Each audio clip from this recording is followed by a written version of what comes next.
重生回末日暴雨前1月，我携律师闺蜜见堡垒布陷阱，是要让杀我的前夫和小三血债血偿。海啸直冲天际，从海面奔涌而来，直接把整座城市都淹没掉。无数大楼一栋栋倒塌在水里，大楼里的人一个个掉到水里，被海啸卷来的鲨鱼一口吞掉。此刻水灌进我的口鼻，窒息感如同巨手扼住我的喉咙。我拼命挣扎着，四肢早已冻得麻木，只能凭借求生本能胡乱扑腾。救命！凌雨，拉我一把！站在船边的我的丈夫陆明宇只是冷漠地看着我，他怀里紧紧搂着他那位青梅竹马的白月光苏婉儿，两人身上披着船上唯一的救生毯。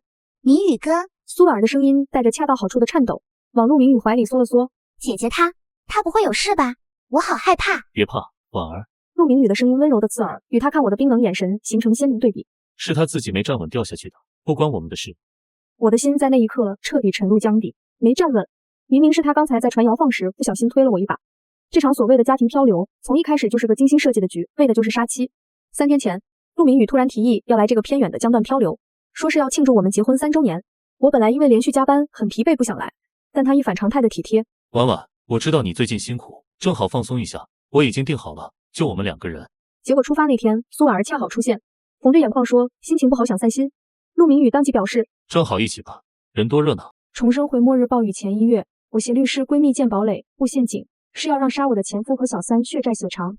一路上，这对狗男女就毫不避讳。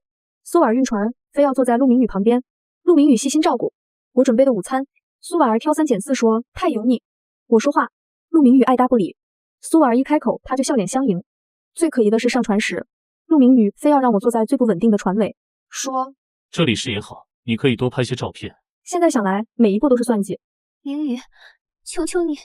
我又呛了口水，救救我！意识开始模糊。陆明宇俯下身，用只有我们能听见的声音说：林婉，别怪我，你死了，陆家的财产，还有你爸妈留下的那套房子，就都是我的了。婉儿已经怀孕了，她需要名分。我瞪大眼睛，难以置信地看着这个同床共枕3年的男人。原来如此，原来他早就和苏婉儿搞在一起，还怀了孩子。怪不得最近总是查我的账户，旁敲侧击问我父母遗产的事。苏婉儿也凑过来，脸上挂着虚伪的担忧，眼神却充满得意。姐姐，你放心去吧，我会好好照顾明宇的，还有你爸妈留下的房子，我们会好好利用的。你们不得好死！闭嘴！陆明宇猛地用船桨推开我试图抓住船边的手。安心去吧，林婉，明天新闻上只会写海啸爆发，女子意外落水失踪。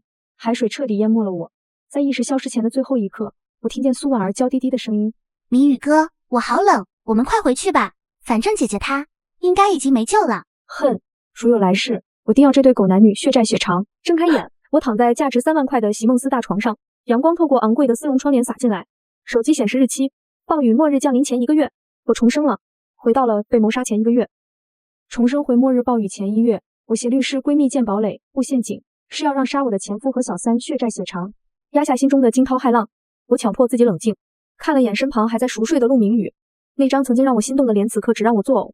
按照前世记忆，这个时候陆明宇已经开始转移财产了。我悄悄拿起他的手机，密码还是我的生日，真是讽刺。果然在加密相册里发现了他和苏尔的亲密照，还有一份详细的财产转移计划书。更让我心惊的是，苏尔的孕检报告已经怀孕2个月了，也就是说，在我辛苦加班帮他打理公司的时候，他已经在和白月光暗度陈仓。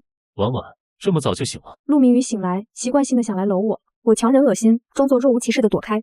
今天公司有个早会，得早点去。什么早会这么重要？不是说好今天陪我去看车吗？那辆路虎我看了好久。又来了，永远都是他要买车、买表，各种奢侈品，却在我想要给自己买件像样的大衣时说要节俭。公司最近有个大项目，可能需要投入一些资金，我名下的存款可能要动用。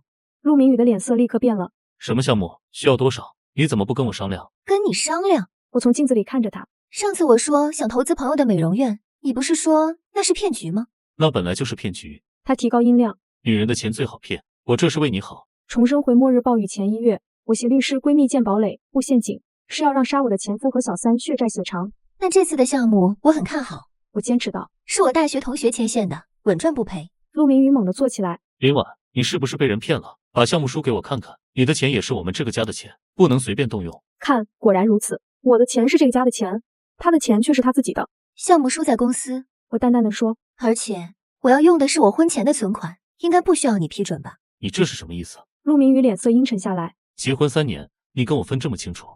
就在这时，他的手机响了，瞥见屏幕上跳动的婉儿2个字，我心里冷笑。陆明宇看了眼手机，明显紧张起来，拿着手机去了阳台。我悄悄靠近，隐约听见他压低的声音：“宝贝，怎么了？孕吐很难受，我马上过去趟。管他呢，就说公司有事。”挂断电话，他走进来，已经换上一副歉意的表情。婉婉，公司突然有急事，我得去一趟，看车的事改天吧。又是这样，前世我就是太信任他，从未怀疑过这些急事。去吧，我表现得很大度。正好我也要去公司，但在心里，我已经开始筹划，首先要卖掉父母留给我的那套小公寓，那是我最后的退路。然后我要在这个月内让这对狗男女付出代价。重生回末日暴雨前1月，我携律师闺蜜见堡垒布陷阱，是要让杀我的前夫和小三血债血偿。暴雨海啸就要来了，而我要建的诺亚方舟绝不会给这对贱人留位置。陆明宇匆匆离开后，家里只剩下我一个人，空气中似乎还残留着他身上那令人作呕的古龙水味，以及苏婉电话里那矫揉造作的声音。我走到窗边，看着他的车疾驰而去，方向绝不是公司。心口已经不再痛了，只剩下冰冷的恨意和一种近乎残忍的冷静。1个月，只有1个月。我深吸一口气，拿起手机拨通了一个尘封已久的号码，那是我大学时代的好友，后来成为了一名雷厉风行的离婚律师秦宇。喂，林婉，太阳打西边出来了，你居然会主动联系我。大学毕业后，我一头扎进和陆明宇的所谓幸福婚姻，几乎断了和所有朋友的联系。秦宇曾直言陆明宇并非良配，我们因此还冷战过一段时间。阿宇，我需要你的帮助，立刻，马上。1小时后，我在一家隐蔽的咖啡馆包厢里见到了秦宇。我将陆明宇手机里拍下的证据、亲密照、财产转移计划、苏尔的孕检报告全部推到他面前，并用最简洁的语言陈述了前世那场意外和我的重生。秦宇从一开始的震惊到后来的愤怒，最后化为职业性的冷峻。婉婉，你确定要这么做？这不再是简单的离婚，而是战争。我确定，我要他净身出户，身败名裂，一无所有。在他最绝望的时候，暴雨会替我收了你。重生回末日暴雨前1月，我携律师闺蜜见堡垒布陷阱，是要让杀我的前夫和小三血债血偿。好，就等你这句话。婚内出轨、转移财产，还有谋杀未遂的录音，虽然这东西需要点技巧才能作为证据，但足够让他喝一壶的了。你真的准备好了？秦宇再次向我确定，我点头。阿宇帮我。好，第一步，固定证据。你拍下的这些还不够，我们需要更直接的，比如他们承认关系的录音，承认转移财产的记录。我明白。第二步，资金。你需要尽快掌握家庭所有资产明细，并安全的转移你的个人财产。你名下那套公寓必须立刻处理掉。已经在联系中介了，要求全款，价格可以比市场低5个点，争取1周内成交。秦宇赞赏的点点头。做得对，速度比价格更重要。资金到手后，不要存银行，全部换成硬通货。另外，你提到的暴雨是真的，千真万确。1个月后，这座城市将成为水泽之国。我的语气不容置疑。秦宇沉默片刻，显然在消化这个超自然信息，但他选择相信我。那我建议你，除了物资，准备一个绝对安全的避难所，最好是高层，结构坚固，有独立水电系统的顶楼或空中别墅。钱的问题，我来帮你解决一部分。我有个客户正好急售一套顶楼复式，带全景露台和独立储水系统，因为急售，价格很划算。我心中一暖，这就是真正的朋友。谢谢你，阿宇。别谢我，等收拾了那对狗男女，请我喝酒。秦宇摆摆手，开始在他的平板电脑上快速记录。现在，我们来制定一个详细的猎杀计划。和秦宇分开后，我感到一种前所未有的力量，我不再是孤身一人。回到公司，我立刻投入工作。我所在的公司是一家建材贸易公司，而陆明宇自己经营着一家小规模的广告设计公司。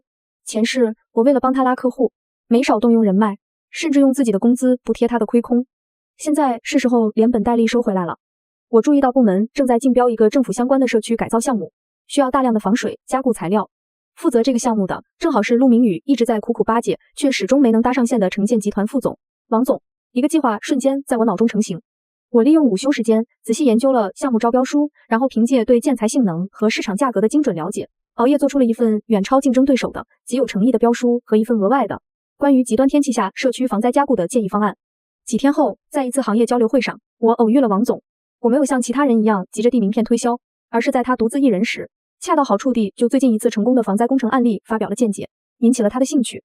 我顺势递上那份建议方案，并谦虚地表示：王总，这是我们团队的一点不成熟的想法，觉得可能对贵司目前的社区改造项目有点参考价值，希望能得到您的指教。王总接过方案，起初只是随意翻看，但很快神色就变得认真起来。他抬头看了我一眼：林小姐是学建筑出身的？不，我是学商贸的，但对材料学和结构安全一直很感兴趣，业余时间自学了些。我坦然回答：很好，很有见地。王总收起方案，这份资料我带回去仔细看看。招标会下周举行，期待贵公司的表现。我知道，第一步棋走对了。这几天，陆明宇回家的时间越来越晚，身上的香水味也变换着花样，借口无非是应酬、加班。我装作浑然不觉，甚至在他某次加班回来，抱怨公司资金周转有点紧张时，还体贴的给他倒了杯水。明宇，别太累了，我这边项目进展挺顺利的，说不定很快就能缓解家里的经济压力了。我故意透露一点甜头，果然，他眼睛一亮。就是你上次说的那个大项目，具体是做什么的？靠谱吗？我叹了口气，演得恰到好处。是我大学时的一个师兄牵的线，说是内部消息，城东那块废置的地皮要被规划成新的科技园区了。他有关系，能提前低价拿到一些内部认购名额，转手就是几倍的利润。真的吗，老婆？陆明宇一扫阴霾，肯定的，我什么时候骗你？我捏了捏陆明宇的肩膀，又叹了口气，就是需要的资金量比较大，我名下的钱可能还不够。科技园区？陆明宇呼吸都急促了。消息确切吗？我好像也听到一点风声，需要多少？初步估计至少得这个数。我报了一个足以让他心跳加速的数字。我正愁呢，把我爸妈那套小公寓卖了，再加上我的存款，可能还差一点。卖公寓？这……他假意沉吟，眼神里的贪婪却几乎要溢出来。婉婉，这种机会可遇不可求啊，差多少？我这里可以，我这里想想办法。我们是一家人，你的机会就是我的机会。看，鱼饵刚放下，他就迫不及待地咬钩了。接下来有他后悔的时候。真的吗？明宇，你太好了。我装作惊喜，但是你的公司也需要资金。没事，公司那边我能周转。他大手一挥，立刻开始盘算。你那公寓抓紧卖，我这边把能动的流动资金，还有我把公司一部分股权质押了，应该能凑够。为了逼真，我犹豫了一下。可是质押股权风险太大了，万一……没有万一。陆明宇激动地抓住我的肩膀。婉婉，这是跨越阶层的机会，只要我们抓住了，以后就能真正在这个城市立足。你相信我？我看着他被贪婪烧红的眼睛，心里冷笑。我相信你，我相信你会毫不犹豫地跳进这个为你精心准备的坟墓。好，那我听你的。我柔顺地点头。当晚我就听到他在阳台给苏婉儿打电话，语气是压抑不住的兴奋。宝贝，我们的好日子要来了。那个蠢女人搞到了一个稳赚不赔的项目，对，把她和她爹妈的老本都掏空，等钱一到手，我就把她……放心，少不了你的，给你和孩子买最大的钻戒。我悄悄退回房间，打开手机录音功能，记录下这丑陋的对话。与此同时，我委托秦宇找的私家侦探也发来了更多清晰的照片和视频，有陆明宇和苏婉儿携手看婚房的，有苏婉儿在母婴店购物，陆明宇贴心付款的，甚至还有他们一起去看那辆他心心念念的路虎车的。证据链越来越完整了。我的小公寓在1周后顺利以全款卖出。资金到账的那一刻，我没有丝毫留恋。同时，秦宇帮我搞定了那套顶楼复式，我以投资和准备给父母换房子为由，瞒过了陆明宇。拿到顶楼复式钥匙的当天，我和秦宇站在空荡荡的、布满灰尘的房间里，窗外是繁华却即将陷落的城市，这里将是我们对抗末日和复仇的最后阵地。这里基础结构不错，承重墙很扎实。秦宇用指节敲了敲墙壁，发出沉闷的响声。但还不够，我们要把它变成真正的堡垒。我们立刻开始了近乎疯狂的改造工程。秦宇负责联系可靠且守口如瓶的施工队和特殊渠道，我则负责设计监督和物资调配。整个过程以顶级富豪要求极致隐私和安全为幌子，支付了数倍于平常的加急费和封口费。所有对外门窗，包括通往露台的那扇巨大的落地窗，全部被拆除，换上了银行金库级别的加厚合金防爆门和双层加胶防弹玻璃。玻璃内侧还加装了一层可遥控升降的厚重合金卷帘，必要时可以完全隔绝内外视线和攻击。不仅仅是承重墙，所有非承重墙的内侧都加铺了一层钢板，并用隔音防火材料填充。从外面看，这房子或许没什么不同，但内部已然是一个金属盒子。所有通风口、下水管道都加装了带有空气过滤系统，可以保证过滤毒气、病菌。加了逆止阀的防护网，防止外部通过这些路径侵入或投放有害物质。空调外机等设备都用特制的合金笼子锁死。顶层巨大的露台上没有用来种花喝茶，而是立起了一排排深蓝色的太阳能板，它们连接着墙边一组组庞大的磷酸铁锂蓄电池。秦宇通过特殊渠道搞来的军用级转换器，能确保即使在阴雨天也能最大效率收集和储存电能，足够支持基础照明、通讯设备和冰箱持续运行。工程师调试时保证道，只要不是连续1个月不见太阳。在隔音处理过的设备间里安装了一台低噪音的柴油发电机，旁边整齐码放着几十个密封油桶。这是最后的手段，但必不可少。我们还囤积了大量的充电宝、干电池、手摇发电手电，确保即使主要能源系统故障，也有后备方案。露台另一侧是2个巨大的不锈钢储水罐，总容量惊人。它们连接着经过特殊改造的多重过滤的雨水收集系统，能将雨水转化为相对安全的生活用水。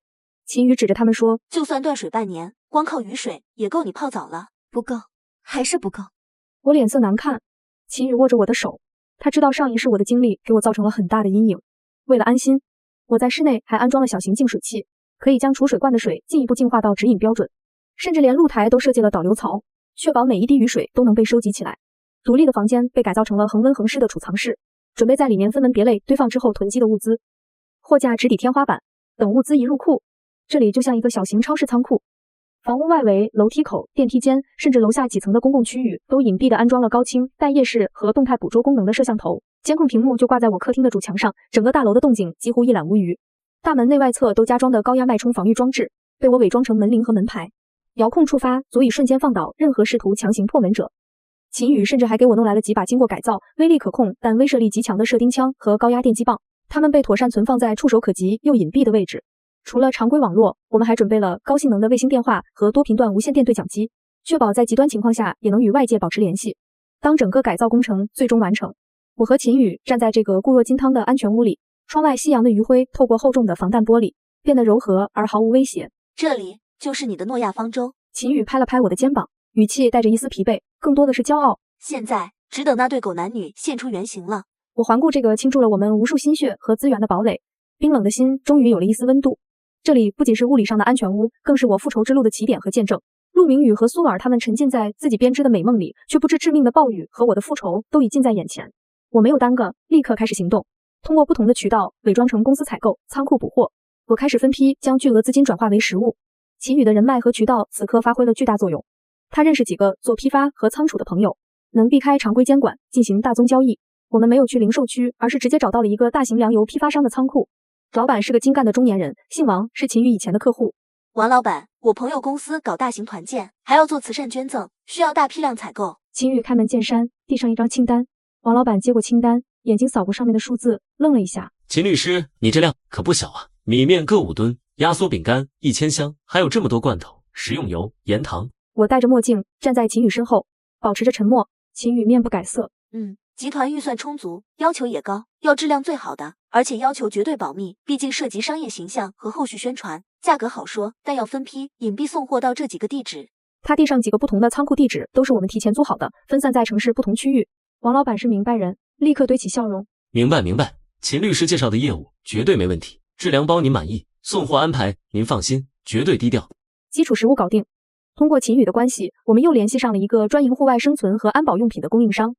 这次我们伪装成要为一家高端安保公司和极限探险俱乐部采购装备，强光手电、军用级别的净水器、多功能工兵铲、防火毯、防潮垫、帐篷、睡袋，以及最重要的几把功率强大的射钉枪和高压电击棒，还有数量惊人的蓄电池、太阳能充电板、固态燃料。供应商看着我们，有些疑惑。二位女士，你们这采购清单挺专业的。秦宇优雅地笑了笑，随口胡诌。我们老板是军事迷和户外运动爱好者，公司业务也需要。怎么，有问题？没有，只是很少见到女性来采购这些，而且量这么大。时代不同了吗？我淡淡的接了一句。供应商不再多问，专心备货。接下来就是药品与卫生用品的准备，这是最难也是最关键的一环。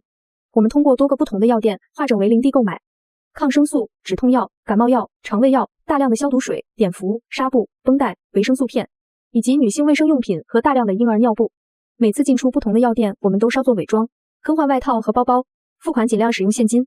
看着储物间里渐渐堆积成山的药品箱，一种踏实感油然而生。距离暴雨预计降临还有10天，大部分关键物资已经分散储存在各个秘密仓库和我的顶楼安全屋。最后一次，我和秦宇来到一个大型5金建材市场，采购最后一批工具和加固材料，额外的锁具、钢缆、手动工具、水管接头以及几个大的储水桶。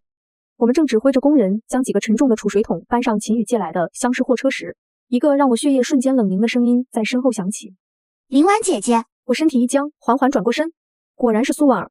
她挽着一个小姐妹的手，正一脸惊讶和探究地看着我，以及我们正在装车的那些明显与家庭日常无关的物资。哟，真巧。我压下心中的厌恶，面无表情地打了个招呼。秦宇也警惕地站到了我身边。苏儿上下打量着那些储水桶和旁边堆放的工具箱，细声细气地问：“姐姐，你买这些东西干什么呀？这么多桶，家里要停水吗？”他眼里闪烁着好奇和一丝不易察觉的幸灾乐祸，似乎觉得我的行为很古怪。公司仓库需要做防水防漏检修，顺便给员工发点福利。我早就准备好了说辞，语气平淡。你怎么在这？我陪朋友来买点装饰画。苏尔指了指旁边的小姐妹，眼神却依旧粘在那些物资上。米宇哥知道你来买这些吗？这么多东西，花了不少钱吧？他的话里带着试探。我知道他是在怀疑我是不是在乱花钱，或者有什么他不知道的私房钱。公司报销。我懒得跟他多扯，对工人挥挥手。装好了就走吧。秦宇也适时的催促司机，师傅，麻烦快点，我们赶时间。看着我们匆忙离开的背影，苏婉儿站在原地，眉头微蹙，脸上写满了怀疑和不解。当晚家中，果然，我刚进门，陆明宇就沉着脸从沙发上站起来，质问道：“你今天去五金市场吗？还买了一大堆乱七八糟的东西，婉儿都看见了。你买那么多水桶和工具干什么？公司仓库检修，我怎么不知道？”我早就料到他会问，一边换鞋一边漫不经心的回答：“行政部的小项目，王副总直接批的，没经过你那边。怎么，我现在花点公司的钱，还需要事事向你报备了？”我故意把王副总抬出来，暗示我如今在公司的人脉和地位。陆明宇被噎了一下，语气稍微缓和，但依旧不满。我不是那个意思，但那么多东西，总得有个说法吧？还有，婉儿说看你最近好像很忙，总往外跑。我停下动作，冷冷地看着他。陆明宇，你是在审问我，还是苏婉儿跟你说了什么？她什么时候成了我的行踪监督员了？陆明宇脸色一阵青白，显然被我说中了心思，又不好直接承认是苏婉儿告状，只能悻悻地说：“我也是关心你，怕你被人骗了。”放心，我没你那么单纯。我意有所指地讽刺了一句，不再理他，转身走进了卧室，关上门。我能听到他在外面烦躁的踱步。我知道苏婉儿的疑心和陆明宇的质问只是一个小插曲，他们被即将到手的巨额利益蒙蔽了双眼，根本不会深想我这些古怪行为背后的真实含义。每一天我都在疯狂的花钱和搬运中度过，身体疲惫到了极点，但精神却异常亢奋。看着安全屋里的物资一点点堆积如山，一种强大的安全感油然而生。复仇的网已经撒下，求生的堡垒正在筑起。而陆明宇和苏婉儿还沉浸在他们即将一夜暴富的美梦里，对我这个他们眼中的蠢女人和提款机毫无察觉。暴风雨来临前总是格外平静，而我已经能闻到风中那丝湿润的带着毁灭气息的甜腥味了。招标会的前一天，我以需要最终确认资金为由，将陆明宇、秦宇以及那位牵线师兄约在了一家高级餐厅的包厢。陆明宇西装革履，志得意满，看着我的眼神充满了即将收割的愉悦。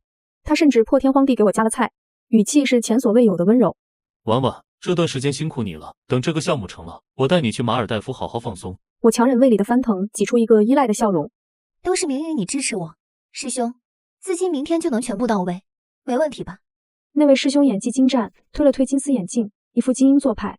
没问题，王总那边我已经打点好了，内部名额已经锁定，合同我都带来了，只要资金一到，立刻签协议。林师妹、陆先生，你们就等着数钱吧。他拿出一份伪造的极其逼真的内部认购协议，上面甚至盖着伪造的城建集团公章。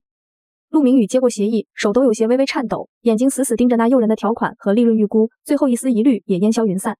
好，太好了。他连声说，迫不及待地掏出笔。要不我们现在就签了吧？明宇，我按住他的手，故作谨慎。还是等资金完全到位，明天招标会结束后，我们和师兄一起去公司正式签吧，更稳妥。秦宇也在一旁帮腔。陆先生，这种大额交易流程规范些好。陆明宇只好按捺住激动。对，还是婉婉想的周到。他完全没有注意到秦宇藏在桌下的手机正清晰地录下这一切，尤其是他亲口承认资金到位立刻签协议，以及对我那虚伪的关心。猎网正在收尾，我代表公司出席，沉稳地讲解了我们的标书和那份防灾加固方案。专业的数据、前瞻性的建议，以及我们公司给出的极具竞争力的报价，赢得了评委们的一致认可。当王总亲自宣布我们公司中标时，台下掌声雷动。我站在台上，目光平静地扫过台下，看到了坐在角落脸色铁青的陆明宇。他大概是听说我今天来投标，想来看看情况，却意外目睹了我的成功。他的眼神里充满了震惊、不解以及一丝被隐瞒的愤怒。他大概想不通，我这个一直被他视为附属品的妻子，何时有了这样的能力和人脉。会议结束，我刚走出会场，陆明宇就冲了过来，一把抓住我的胳膊，力道大得吓人。林婉，怎么回事？你不是说你的钱都投到那个科技园项目了吗？怎么还有钱和精力来竞标这个？我冷冷地甩开他的手。陆明宇，这里是公共场合，注意你的形象。我竞标成功，你不为我高兴吗？高兴。他几乎是从牙缝里挤出声音。你瞒着我做这些，那个科技园的项目怎么办？我们的钱呢？就在这时，我的师兄恰到好处的出现，一脸焦急。林师妹、陆先生，你们在这儿啊，我正找你们呢，出事了。陆明宇脸色骤变。出什么事了？王总那边说名额出了点问题，有几个更有背景的人也想要，让我们马上带资金过去签合同，否则名额就保不住了。陆明宇一听就急了。快走，钱我已经准备好了。他几乎是拖着我要走。我站在原地纹丝不动。婉婉，快走啊，愣着干什么？陆明宇回头怒吼。我看着他因为贪婪而扭曲的脸，缓缓地露出了一个冰冷的带着无尽嘲讽的笑容。陆明宇，别演了。声音不大，却像一道惊雷，劈得陆明宇僵在原地。你说什么？秦宇不知何时已经带着几个人高马大的助理模样的男人走了过来，无形中隔开了其他好奇的目光，形成了一个半封闭的空间。同时，他悄悄按下了手机的播放键。我往前走了一步，逼视着他。我说，别再演你那深情丈夫和商业精英的戏码了。科技园内部认购，稳赚不赔。我嗤笑一声，那不过是我为你和苏婉儿量身定做的一个通往地狱的陷阱。你胡说什么？陆明宇试图打断我，但秦宇带来的师兄立刻上前。诸位，我可以作证，根本没有什么科技园内部认购项目，一切都是林婉女士为了揭穿她丈夫陆明宇先生婚内出轨，意图转移财产的真面目而设计的局。你血口喷人！陆明宇气急败坏，我不再给他机会，直接从秦宇手中接过一个文件夹，猛地摔在他面前。照片雪花般散落一地，全是他和苏婉儿的亲密照、孕检报告的特写，甚至还有他们一起看婚房的监控截图。血口喷人？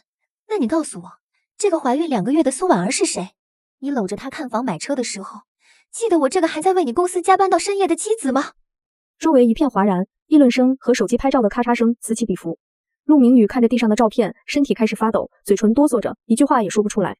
不止如此，秦宇适时上前，拿出另一份文件。陆先生，这是你秘密制定的财产转移计划书的复印件。你不仅婚内出轨，还企图设计林婉女士意外身亡后，侵吞她父母留下的遗产和她所有的个人财产。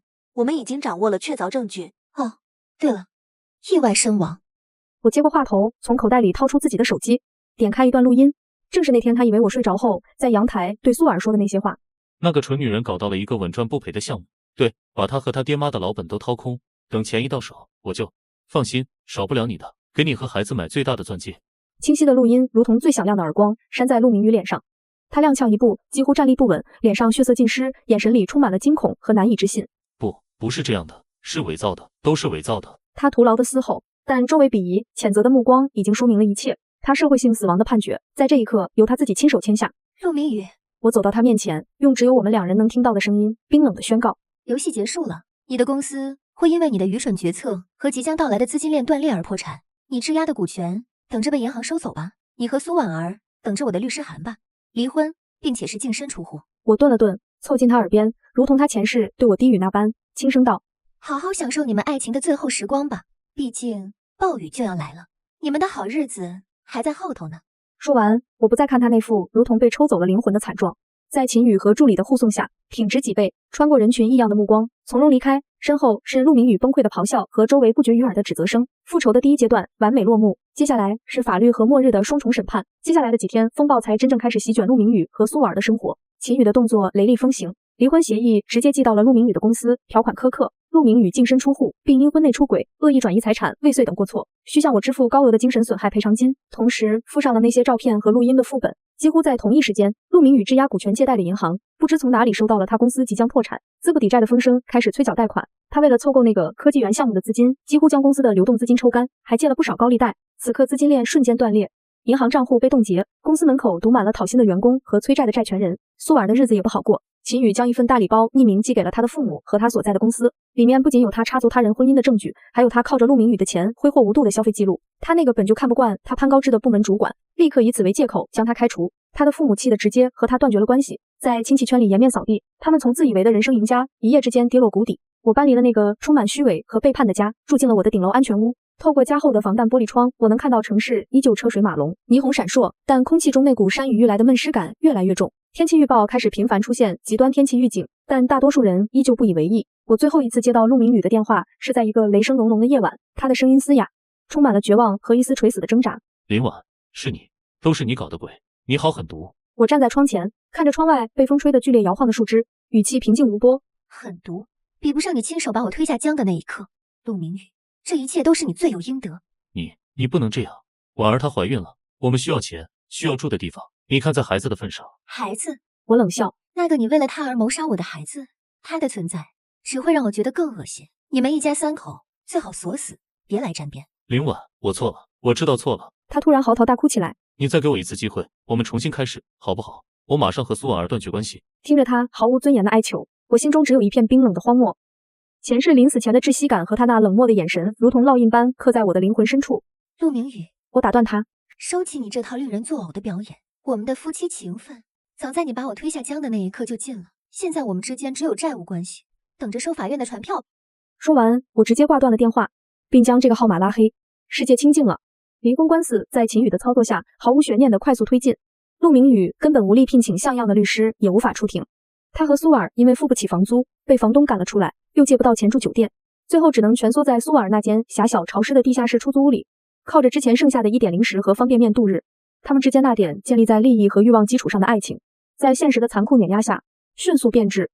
据私家侦探汇报，两人几乎日日争吵。苏婉儿责怪陆明宇无能，骗了他；陆明宇则辱骂苏婉儿是扫把星，拖累了他。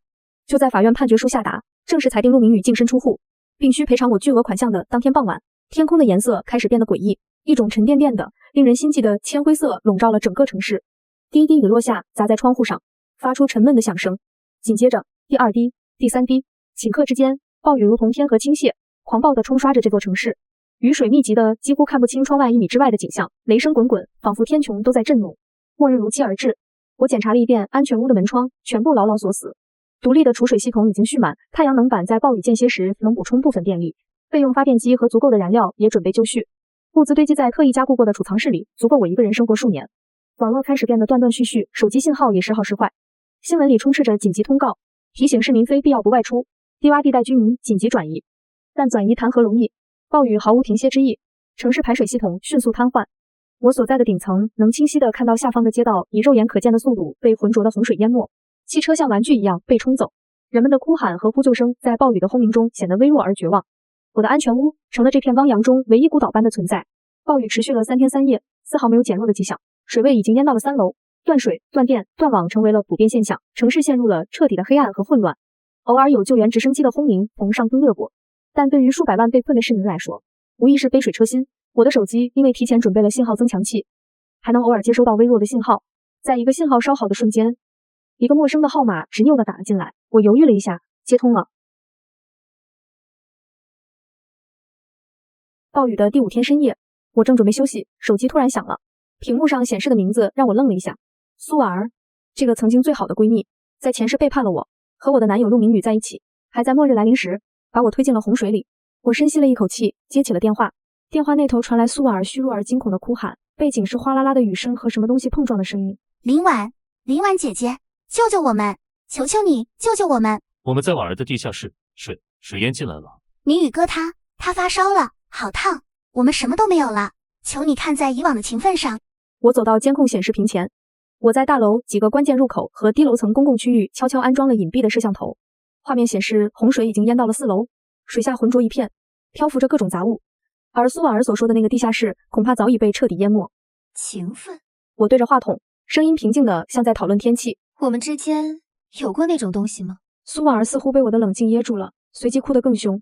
我知道错了，我真的知道错了，我不该和明宇哥，可是孩子是无辜的啊！林婉姐姐，你救救我的孩子吧，我给你当牛做马。你的孩子无辜，那我呢？我打断他，语气骤然变冷。我被你们推下水的时候，谁又来救过我？苏婉儿，收起你的眼泪吧，这对我没用。你和陆明宇就好好在你们爱情的巢穴里同生共死吧。不，你不能这么狠心，你会下地狱的。苏婉儿的声音变得尖利而绝望。地狱？我轻轻笑了。我早就从地狱里爬回来了，而现在轮到你们了。说完，我干脆地挂断了电话，并将这个号码也拖进了黑名单。耳边仿佛还回荡着苏婉儿歇斯底里的诅咒和哭喊，但我的内心毫无波澜。对仇人的仁慈就是对自己的残忍，这是他们用我的生命教会我的道理。我转身从恒温酒柜里取出一支前世陆明宇珍藏舍不得喝的红酒，给自己倒了一杯。浓郁的酒香在鼻间弥漫。我走到窗边的单人沙发坐下，看着窗外如同世界末日般的景象，雨还在下，仿佛要洗净世间一切污浊与罪恶。而我的方舟安全、温暖、物资充沛。暴雨的第7天，水位稳定在了5层楼的高度，城市彻底陷入停滞，偶尔能看到的活人也只是在更高楼层窗户后闪动的绝望面孔。我的安全屋成了这片死亡水域中罕见的绿洲，充足的电力让我能保持通讯设备和监控的运行，恒温系统维持着舒适的温度，净水器源源不断地将雨水转化为饮用水，食物储备甚至允许我偶尔给自己做一顿热腾腾的饭菜。香气在空旷的复式公寓里弥漫，这几乎是末日里最奢侈的享受。但我知道，绝对的孤独和安逸并非长久之计。末日里最大的危险往往来自于同类，我必须建立自己的规则。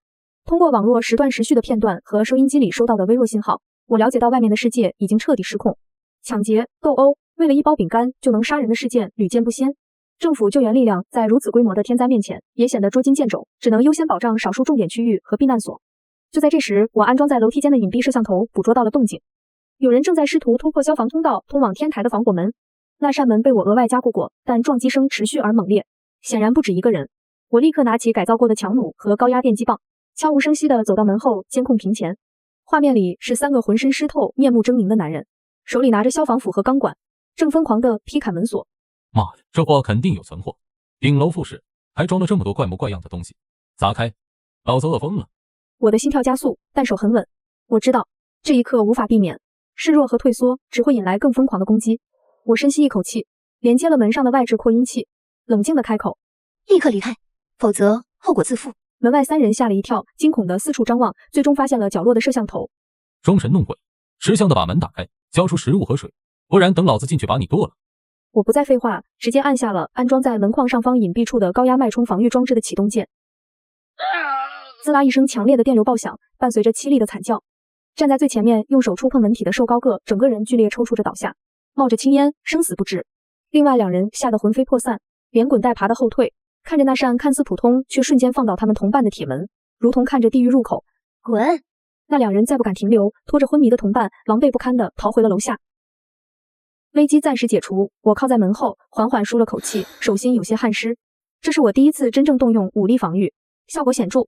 这次事件也给我提了个醒，必须让外界知道，这里是一块啃不动的硬骨头，才能减少不必要的麻烦。我编辑了一段简短的信息，通过还能勉强工作的社区广播频率间歇性播放。顶楼安全屋武装完毕，拒绝任何形式的接近与乞讨，擅闯者后果自负。又过了几天，暴雨依旧滂沱，但势头似乎比最初减弱了一丝。这天下午，监控里出现了一个意外的身影，是一个女人，带着一个约莫7、8岁的小女孩，蜷缩在通往天台的楼梯拐角处。他们没有试图攻击我的门，只是紧紧依偎在一起，浑身湿透，冷得瑟瑟发抖。女人脸色苍白，却依然用身体为女儿挡住从破损窗户灌进来的寒风。我认识他们，住在楼下12层的一对母女，姓陈。前世暴雨初期，我曾见过陈女士试图用家里仅存的食物跟人交换儿童感冒药，后来就再没了消息。想必结局，我内心挣扎起来。我的物资虽然充沛，但并非无穷无尽。末日之下，滥发善心等于自杀。但看着那个小女孩冻得发紫的嘴唇和清澈却充满恐惧的眼睛，我终究无法完全硬下心肠。那个孩子是无辜的。陆明宇和苏婉儿的下场还近在眼前，但看着那个小女孩冻得发紫的嘴唇和清澈却充满恐惧的眼睛，我终究无法完全硬下心肠。那个孩子是无辜的。你们为什么在这里？对不起，我们不是想闯进去，我们家的窗户破了，水淹进来了，实在没有地方，我们这就走。等一下，我叫住了他。你们有几个人？就我和我女儿朵朵，她爸爸在外地，联系不上了。陈女士的声音带着哭腔。我沉默了片刻。2个人，而且是相对弱势的母女，风险可控。我可以给你们提供暂时的庇护和一些食物。我开口道，但需要遵守我的规则。第一，绝对服从我的安排。第二，需要付出劳动换取食物和住所。第三，不得以任何形式泄露这里的情况。能做到吗？陈女士几乎不敢相信自己的耳朵，愣了片刻，才激动的连连点头。能，我们能。谢谢您，我们什么都听您的。我遥控打开了最外层防火门旁边的一个小型物资传递窗口，递出去2套干净的旧衣服、2条毯子和2包压缩饼干。先把湿衣服换下，吃点东西。1小时后我会开门让你们进来，记住别有不该有的心思。1小时后，我全副武装，谨慎地打开了内层安全门。陈女士和朵朵小心翼翼地走了进来，看到屋内温暖明亮、物资堆积如山的景象，都惊呆了，但很快低下头，不敢多看，姿态放得极低。我稍微放松了些警惕，给他们安排了次卧旁边的一个小储藏室作为临时住处，规定了活动范围，并交给了陈女士清洁和整理物资的工作。朵朵很乖，不哭不闹，只是安静地跟着妈妈。安全屋里终于不再只有我一个人的呼吸声。这种微妙的变化让我在警惕之余也感到一丝久违的人气。或许在确保自身绝对安全的前提下，有限的可控的同盟并非完全是坏事。安置好陈氏母女后，我习惯性地检查各个监控点的记录。突然，一个画面引起了我的注意，那是我之前出于某种执念，让私家侦探最后定位到的苏婉那间地下室所在区域的远景摄像头拍下的画面。时间显示是2天前，画面很模糊，暴雨如注，但依稀可以看到那片区域已经完全被浑浊的洪水覆盖，水面上漂浮着家具和杂物。而在一个露出水面的空调外机平台上，蜷缩着2个相互依偎的人影，身形瘦削，一动不动，是陆明宇和苏婉儿。他们竟然挣扎着逃出了地下室，爬到了那个狭小的平台上。但显然，他们也已是强弩之末，没有食物，没有干净的饮水，暴露在狂风暴雨中。陆明宇还在发烧。我看着画面中那2个渺小、狼狈的身影，心中一片平静，甚至没有泛起一丝涟漪。他们没有再移动过，就像2尊被遗弃在末日洪流中的石雕，等待着最终的命运。这就是他们的结局了，不需要我亲自动手。他们的贪婪、自私和罪恶，早已为他们铺好了通往地狱的道路。我关掉了那个监控画面，不再关注。他们的故事，对我来说已经彻底结束了。陈女士是个知分寸的人，她每天默默完成我交代的整理和清洁工作，把小小的储藏间收拾得一尘不染。朵朵也很乖巧，常常坐在角落看一本从家里带出来的彩色图画书，不吵不闹。偶尔我会允许他们在客厅活动一会儿。当朵朵第一次看到我放在架上的太阳能小风扇转动时，眼睛里闪烁的好奇与惊喜，让我冰冷的心湖泛起一丝微澜。姐姐，这个没有电也会转吗？她怯生生地问。靠太阳。我简短回答，递给她一小盒果汁。这是难得的奢侈品。朵朵接过时，小手都在发抖，小口小口地抿着，仿佛那是世界上最美味的东西。陈女士感激地看着我，低声道谢。她没有过多言语，但把这份善意转化为了更细致的劳动。安全屋里终于有了一些生活的气息。在这个末日里，或许这就是最好的结局了。陈女士甚至开始用有限的食材变着花样准备食物，虽然只是简单的加热和搭配，却让冷冰冰的安全屋有了一丝烟火气。这种微妙的变化让我意识到，绝对的孤独固然安全，但适度的、可控的连结，或许能在这漫长的、仿佛没有尽头的末日里提供另一种形式的精神支撑。当然，警惕从未放松，所有重要物资依然锁在主卧和加固过的储物间，钥匙只有我有，武器的位置也从未暴露。暴雨在持续了将近20天后，终于露出了疲态。虽然依旧在下，但已经从狂暴的倾泻变成了连绵的阴雨。水位开始以极其缓慢的速度下降，露出了下面被淤泥和垃圾覆盖的城市残骸。我和秦宇取得了联系，当初建好这座安全屋，我邀请他来，他拒绝了。我没强求，在得知他过得很不错，我也放心下来。我们互通消息后，都在关注避难所和官方救援队的讯息。收音机里断断续续传来消息，政府建立了几个大型的临时避难所，但物资极度匮乏，秩序混乱。幸存者们开始自发形成一些小团体，为了有限的资源互相争夺。我们这栋楼里也渐渐有了动静，低楼层被淹，幸存者大多集中在10层以上。一些人开始尝试向外探索，或者上下楼之间进行以物易物的交易。我们通过监控看到15楼的一户人家用几瓶抗生素换到了楼下几家人凑出来的所有食物。然而交易完成后不久，那户拥有药品的人家就在夜里遭到了洗劫，喊叫和打斗声在楼梯间回荡，最终归于沉寂。弱肉强食，这是水世界最赤裸的法则。陈女士看到这一幕时，脸色煞白，紧紧搂住了朵朵。她更加深刻地理解了我最初的冷漠和严苛的规则。在这里，一丝一毫的软弱都可能万劫不复。我则利用这个机会，进一步强化了防御。在征得陈女士同意后，我们设置了一些简单的预警装置，比如在楼梯拐角绑上空的易拉罐，在门口撒上细灰，雨势更小了一些。这天，我们楼里几个相对强壮、似乎结成了同盟的男人，来到了我的安全屋门外。这次他们没有强行冲击，而是站在楼梯口，由一个看起来像是领头的人喊话：“顶楼的朋友，我们没有恶意，只是想谈谈。”我通过扩音器回应说：“我们知道你这里物资充足，我们找到了一批干净的瓶装水，想跟你换点吃的或者药品。”领头的人喊道，语气尽量显得诚恳。我沉吟片刻，水我不缺，但有稳定的外部水源渠道并非坏事。什么药？消炎药、感冒药或者绷带碘伏之类的都行。我让陈女士从我指定的储物箱里取出一小瓶过期但尚可使用的抗生素和一小包纱布，通过传递窗口送了出去。对方则将2箱未开封的瓶装水放在门口。东西放门口，你们退后10米。我命令，对方照做了。我遥控一个小型滑轮装置，将水和药品进行了交换。整个过程双方没有直接照面。交易完成，领头的人似乎松了口气，又道：“朋友，这世道越来越难，有没有兴趣一起？人多力量大。”没兴趣。我直接拒绝。保持距离，相安无事，越界者死。我的声音透过扩音器带着不容置疑的冰冷和杀意。那几人脸色变了变，终究没再说什么，拿着换来的药品迅速离开了。这次成功的保持距离的交易，似乎确立了我在这栋楼里一种超然的、不可侵犯的地位。之后又陆续有零星的幸存者试图来交换物资，都遵守了我设定的规则。我用少量非核心的物资换到了一些有用的工具、电池，甚至是一小罐珍贵的汽油。我的安全屋仿佛成了这栋绝望大楼里一个特殊的、散发着微弱光芒的中立交易所。雨终于停了，灰蒙蒙的天空第一次露出了久违的稀薄的阳光。虽然气温依旧很低，但洪水开始以肉眼可见的速度加速退去，露出了满目疮痍的城市。淤泥、垃圾、腐烂的物体和不幸遇难者的遗体暴露在空气中，散发出难以言喻的气味。疾病开始取代饥饿和寒冷，成为最大的威胁。我提前囤积的大量消毒液口罩和药品派上了大用场。我严格要求陈女士和朵朵在必要时才出门，并且必须做好全身防护。官方救援力量开始更多的出现，分发着少量基础的救济粮和净水片，并组织人手开始清理和消毒工作。秩序在缓慢而艰难的重建。我知道纯粹的避难所阶段即将过去，接下来将是更加漫长和复杂的复苏阶段。一天晚上，收音机里收到了一个相对清晰的广播，呼吁所有幸存者前往指定的几个登记点进行身份登记和健康状况筛查，以便统一分配援助资源和安排后续的安置。陈女士看着我，眼中有着期待，也有一丝不安。她知道，一旦离开这个保护了他们母女的安全屋，未来将充满未知。我看着她，又看了看窗外那片在月光下泛着泥泞微光的新生之地。再等等，我说，不急于这一时，我需要观察，需要判断这个新生的秩序是否值得我带着所有的筹码走出去。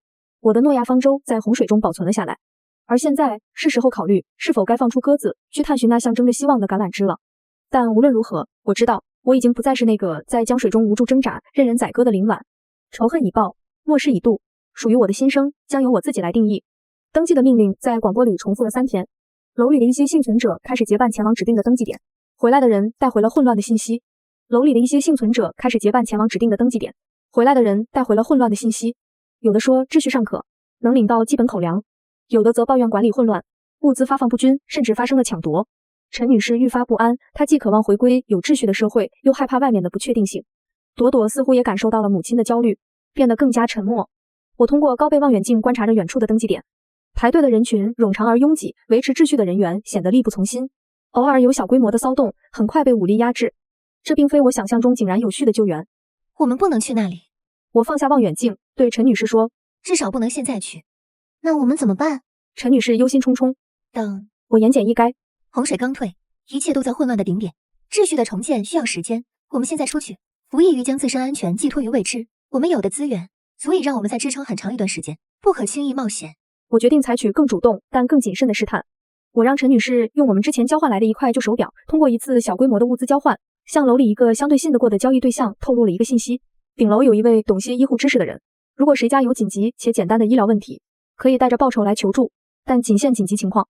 这既能稍微帮助一些真正需要的人，建立一点善意的连结，也能通过来求助的人了解外界更真实的情况，同时将风险控制在最低。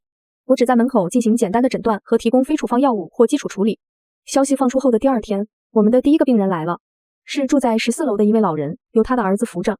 老人腿部有严重的擦伤，因为泡过污水已经红肿发炎，开始低烧。隔着加固的门和传递窗口，我检查了他的伤口，情况不妙，有败血症的风险，需要抗生素和清创。你没有什么话？我冷静地问。老人的儿子急忙掏出一个布袋，里面是几条保存完好的金项链和一枚钻戒。这个洪水潜藏的都给你，救救我爸爸。乱世黄金。我收下了金项链。项链够了，把老人扶到门口光线好的地方，按住他。我通过传递窗口递出双氧水、纱布、外用抗生素药膏和几片口服抗生素，并清晰指导他如何清洗伤口、上药包扎以及服药剂量。整个过程我没有踏出安全屋一步。老人的儿子千恩万谢地扶着父亲离开了。几天后，他再次来到门口，不是求助，而是放下一小袋他们冒险从淹过的土地里挖出来的处理过的块茎类食物，作为额外的感谢。这次小小的医疗援助似乎进一步巩固了我在这栋楼里特殊而超然的地位。人们知道顶楼有个不好惹，但似乎讲规则，并且能在关键时刻救命的人。恶意减少了，一种带着敬畏的疏远氛围开始形成。洪水退去近1个月后，官方的力量终于开始有效渗透到我们这片区域。一队穿着统一制服、携带武器的巡逻人员进入了我们这栋楼，逐层登记幸存者，检查健康状况，并分发统一的救济券。凭券可以去指定地点领取定量的食物和饮用水。当他们敲响我的安全屋门时，我依然没有直接开门，而是通过监控和扩音器与他们对话。带队的是一个面容坚毅的中年军官，他显然对我的防御攻势和谨慎态度感到惊讶，但并没有表现出强行闯入的意思。同志，我们是官方救灾指挥部的，需要进行人员登记和健康筛查，请配合我们的工作。我展示了我的身份证件，并告知屋内还有陈女士母女2人。我们需要进屋检查一下居住环境和健康状况。军官说道。抱歉，我直接拒绝。屋内涉及个人隐私和安全考量，不便开放。我和陈女士母女身体健康，无传染病症状，我们可以提供血液样本用于筛查，也可以接受您在门口的体温检测，但入内检查不行。军官皱起了眉头，他身后的士兵也握紧了武器，气氛瞬间有些紧张。陈女士在我身后紧张地抓住了衣角，我毫不退让地与军官对视，手悄悄按在了身旁的强弩扳机上。我知道此刻示弱，之前建立的一切威慑都将崩塌。僵持了大约1分钟。军官似乎衡量了一下强行破门可能付出的代价和收益，最终选择了妥协。可以，就在门口进行检测。护士在门口为我们3人进行了简单的体温测量和血液采样。军官记录着信息，目光锐利地扫过我从门缝里展示的堆满物资的室内一角。你们的物资看起来很充足，个人储备合法合规。我平静地回答。军官深深看了我一眼，没有再说什么，递给我3张登记卡和相应的救济券。保管好登记卡，这是你们后续领取安置资源的凭证。保持卫生，注意安全，有异常情况及时报告。他们离开了，我关上门，松了口气，后背惊出一层细汗。我知道这只是第一次接触，官方显然已经注意到了我的存在和特殊性，未来的交涉恐怕不会太轻松。又过了半个月，基本的市政功能开始缓慢恢复，部分地区甚至恢复了临时的电力供应。广播里开始播报灾后重建的政策，呼吁幸存者前往规划中的临时安置点居住。我和陈女士商量后决定，暂时不前往人员混杂的安置点。我们所在的这栋楼经过洪水的洗礼和末日的筛选，剩下的幸存者已然不多，且形成了一种微妙的平衡。这里某种程度上比陌生的安置点更安全。我用之前储备的，如今已大幅升值的香烟和糖果，从巡逻队士兵那里换到了一些内部消息和一块功率不大的太阳能电池板，进一步改善了我们的能源状况。陈女士开始尝试在露台的大盆里用收集的雨水和之前换来的种子种植一些速生蔬菜。朵朵的脸上也渐渐有了笑容，有时甚至会拿着粉笔在露台干净的地面上画画。